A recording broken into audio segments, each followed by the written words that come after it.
ನಾನು ಸುಮ್ಮನೆ ಹೇಳಿಲ್ಲ, ಇದು ಮೀಡಿಯಾ ಇದು ನೀವು ಇಂಟ್ರೊಡ್ಯೂಸ್ ಮಾಡಿದ್ರೆ dam good. It is okay.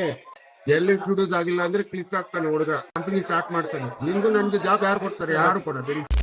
ನಮಸ್ಕಾರ ಕನ್ನಡಿಗರೇ. ಪಾರ್ಟ್ 2 ಅಲ್ಲಿ ಹೇಳ್ದಾಗೆ ಫೈನಲಿ ಕೋಡಿಂಗ್ ಮಾಡಿ ವೆಬ್ಸೈಟ್ ಏನೋ ಕ್ರಿಯೇಟ್ ಮಾಡಿದ್ವಿ. ಎಲ್ಲ ಕರೆಕ್ಟ್ ಆಗಿ ವರ್ಕ್ ಆಗ್ತಾ ಇದೆ ಅಂತ ಹೇಳ್ಬಿಟ್ಟು ಟೈಮ್ ನೋಡಿದ್ರೆ 4 ಗಂಟೆ ಆಗಿತ್ತು. Welcome to Smart Crop Advisory System. This system helps small and marginal farmers get personalized crop recommendations, fertilizer advice, and weather alerts. You can enter your field details or use voice input to get instant advice. ನಮ್ಮ ಮೈಕ್ಳು ಏನ್ ಮಾಡ್ತಾವ್ರೆ ಅಂತ ನೋಡಕ್ ಹೋದ್ರೆ ಎಲ್ಲರೂ ಶಿಸ್ತಾಗಿ ಮಲ್ಕೊಂಡ್ ಬಿಟ್ಟಿದ್ರು. ಹಾಗೆ ಪಕ್ಕ ಟೇಬಲ್ ನೋಡಿದ್ರೆ ಇಲ್ಲಿ ಯಾರೋ ಮೂವಿ ನೋಡ್ತಾ ಇದ್ರು. ಸರಿ ಆಯ್ತಂತ ಇನ್ನೊಬ್ಬ ಮಚ್ಚ ಹತ್ರ ಹೋದ್ರೆ ಇವರು ಒಳ್ಳೆ ಸಾಫ್ಟ್ವೇರ್ ಬಿಲ್ಡ್ ಮಾಡಿದ್ರು ಗುರು. ಅದೇನಂತಂದ್ರೆ ಎಕ್ಸಾಮ್ ಅಲ್ಲಿ ಕಾಪಿ ಹೊಡೆಯೋರ್ನೆಲ್ಲ ಡಿಟೆಕ್ಟ್ ಮಾಡುತ್ತೆ ಗುರು. ಅದೇ ಇದು. ಈ ತರ ಬಿಲ್ಡ್ ಮಾಡೋರು ಜಾಸ್ತಿ ಆಗಿರೋದ್ರಿಂದ ನಮ್ಮ ದೇಶದೊಳಗೆ ಎಲ್ಲರೂ ನಿಯತ್ತಾಗಿ ಓದೋಕ್ ಸ್ಟಾರ್ಟ್ ಮಾಡಿದಾರೆ ಅನ್ಕೊಂಡು ನಡ್ಕೊಂಡು ಬರ್ತಿದ್ರೆ ಎಲ್ಲರೂ ಮಲ್ಕೊಂಡ್ ಬಿಟ್ಟಿದ್ದಾರೆ ಗುರು. ಆಮೇಲೆ ಸ್ವಲ್ಪ ಹೊತ್ತಿಗೆ ಬೆಳಗ್ಗೆ ಆಯ್ತು ಅಂತ ಕೆಳಗಡೆ ಬಂದ್ ನೋಡಿದ್ರೆ ಇಲ್ಲಿ ಯಾರೋ ಡಿಸಿಪ್ಲಿನ್ ಸ್ಟೂಡೆಂಟ್ಸ್ ರನ್ನಿಂಗ್ ಮಾಡ್ತಾ ಇದ್ರು. ಟಿಫಿನ್ ಮಾಡೋಕೆ ಮೆಸ್ಸಿಗೆ ಟೋಕನ್ ಕೊಟ್ಟಿದ್ರು ಅಂತ ಹೇಳ್ಬಿಟ್ಟು ಮೆಸ್ಗೆ ಹೋಗಿ ಟಿಫನ್ ತಿನ್ಕೊಂಡು ಬಂದ್ರೆ ಆಲ್ರೆಡಿ ರಿವ್ಯೂವರ್ಸ್ ಬಂದು ರಿವ್ಯೂ ಮಾಡ್ತಿದ್ರು. ಇಲ್ಲೊಂದು ಟೀಮ್ ಬಂದು ರಿವ್ಯೂ ಮಾಡ್ತಿದ್ರು. ಇಲ್ಲೊಂದು ಟೀಮ್ AR/VR ಅಲ್ಲಿ ಒಳ್ಳೆ ಎನ್ವೈರನ್ಮೆಂಟ್ ಕ್ರಿಯೇಟ್ ಮಾಡಿದ್ರು. ನಮ್ಮ ಮಚ್ಚ ಅವ್ರದ್ದು ರಿವ್ಯೂ ಆಯ್ತಾ ಅಂತ ಕೇಳೋಣ ಅಂತ ಹೋದ್ರೆ ಇಲ್ಲಿ ಒಬ್ರು ಸರ್, ನಿಮ್ ಪ್ರಾಜೆಕ್ಟ್ ಐಡಿಯಾ ಸೂಪರ್ ಇದೆ, ರಿಯಲ್ ಲೈಫ್ ಅಲ್ಲಿ ಏನಾದ್ರು ಇಂಪ್ಲಿಮೆಂಟ್ ಮಾಡಿದ್ರೆ ಕಂಪನಿ ಸ್ಟಾರ್ಟ್ ಮಾಡಿ ಸಕ್ಸಸ್ಫುಲ್ ಆಗ್ತಿ ಅಂತ ಹೇಳಿದ್ರು. ಆಮೇಲೆ ರಿವ್ಯೂ ಮುಗಿಸ್ಕೊಂಡು ಲೈಬ್ರರಿ ಎಂಟ್ರೆನ್ಸ್ ಹತ್ರ ಹೋದ್ರೆ ಇಲ್ಲಿ ಆಚೆನೆ ಬಿಡ್ತಿರ್ಲಿಲ್ಲ ಗುರು. ಇದು ನೋಡಿದ್ ನಮ್ಮ ಹುಡುಗರು